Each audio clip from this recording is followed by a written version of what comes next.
There are some things I'm just not good at, and there are other things I just would never attempt. I mean, it's not that I'm not the adventurous type. I can get down, I just can't get out of sight.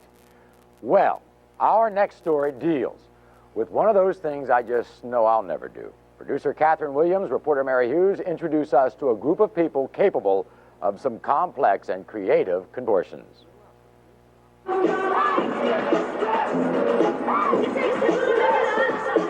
Breakdancing started on the streets. Its rhythms came from rap songs, its movements from gymnastics, mime, and dance. The performers were city kids who set up their stages on sidewalks and street corners, any available space where crowds could gather and gape. It is like the raw town of America. All over the world, they copy what these people are doing. This is why I am interested in it. Movement is movement. It doesn't matter whether it's ballet movement or break movement. You've been seeing pirouettes for how many years? Ballet dancers do pirouettes. Breakers do windmills or head spins or whatever that they do. Julia Arenal, a well-known choreographer with many stage and screen successes, felt that breakdancing could be more than a fad. She assembled a troupe of breakdancers called the New York Express. Dante McKenzie and Peach Amaro are two of the troupe's dancers.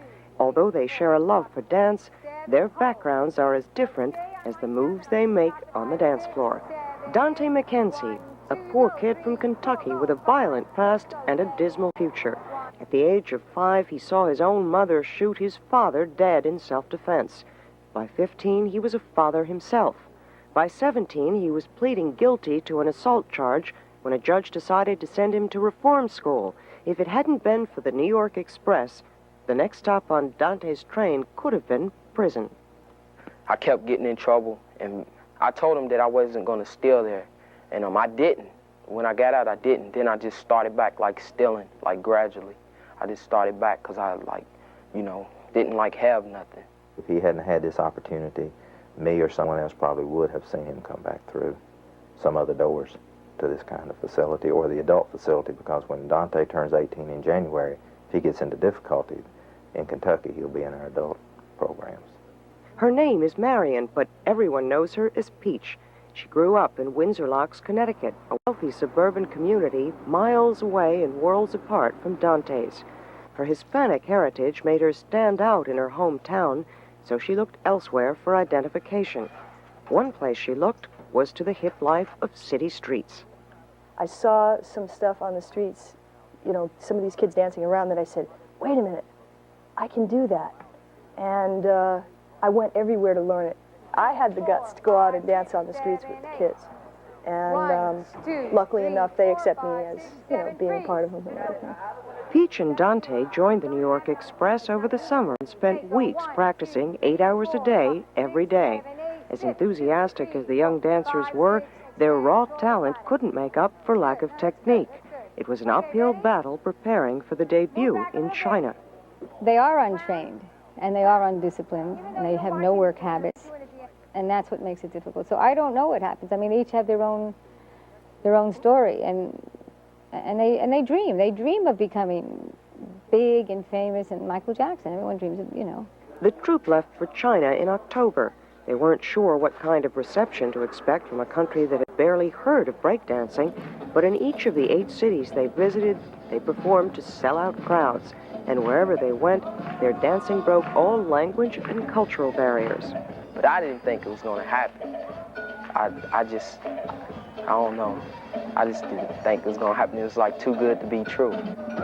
I think the reason anybody becomes successful in whatever they do is because they have something to prove in life. Find the goal, find it early in life, and work hard for it. And don't give up, make it a part of your everyday life. Set your sight up.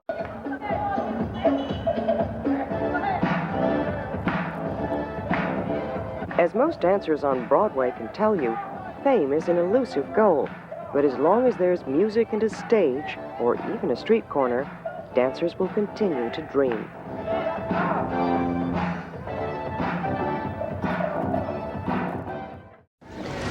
Art begins with resistance, or so said novelist Andre Gide, so we couldn't resist showing you what's breaking into the spotlight at one of America's most respected arts festivals. When you think of the Spoleto Festival in Charleston, South Carolina, you probably think of this.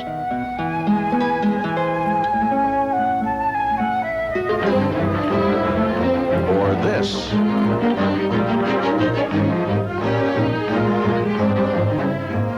Or maybe this.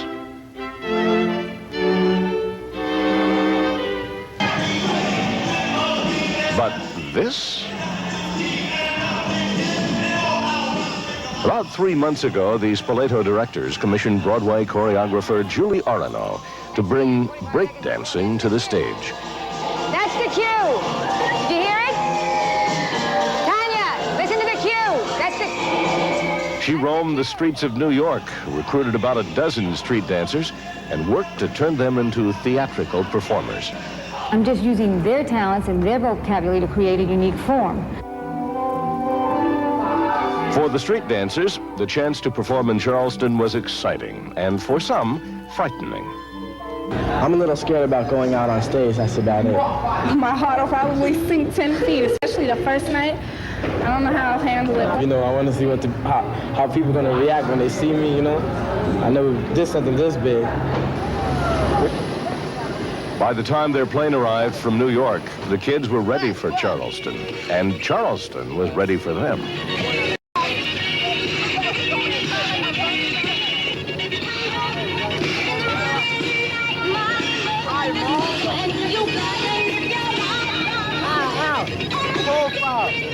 Even before they opened on Monday, all 6 of their performances this week were sold out.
Break dancers. Now, how's that for having a good time and carried to new heights? They really are. You know, after they close tomorrow, all those kids from New York have been invited to dance at the Spoleto Festival in Italy next month. They're going to spend the rest of the summer touring Italy, Germany, and France, and that ain't bad. Do you think if you and I went out and started practicing right now, we could go down and audition? It's quite an incentive, isn't it? Wow.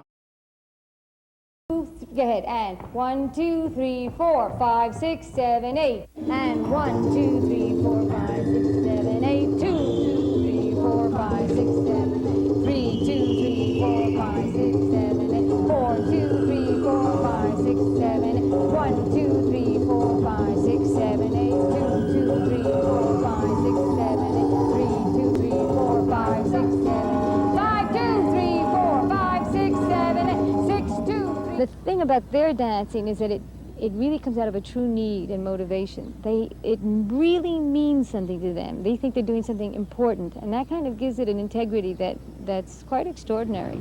She took our movement and she made it into something. We couldn't do that without her. We can't make our movement into a form like she has done it.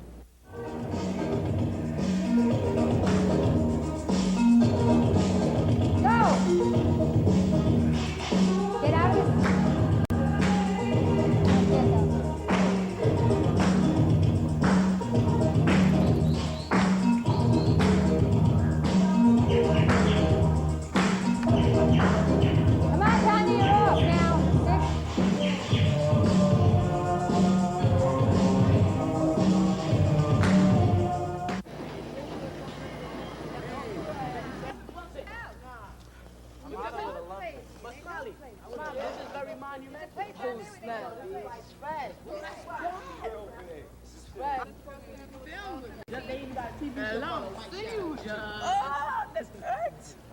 Julie, she brought out, you know, something in me that I didn't quite knew that I had. She gave me the confidence to go out there and do my stuff. I came out of the street and I went to a professional level and I've accomplished something. I'm someone. I'm no longer just a street kid anymore.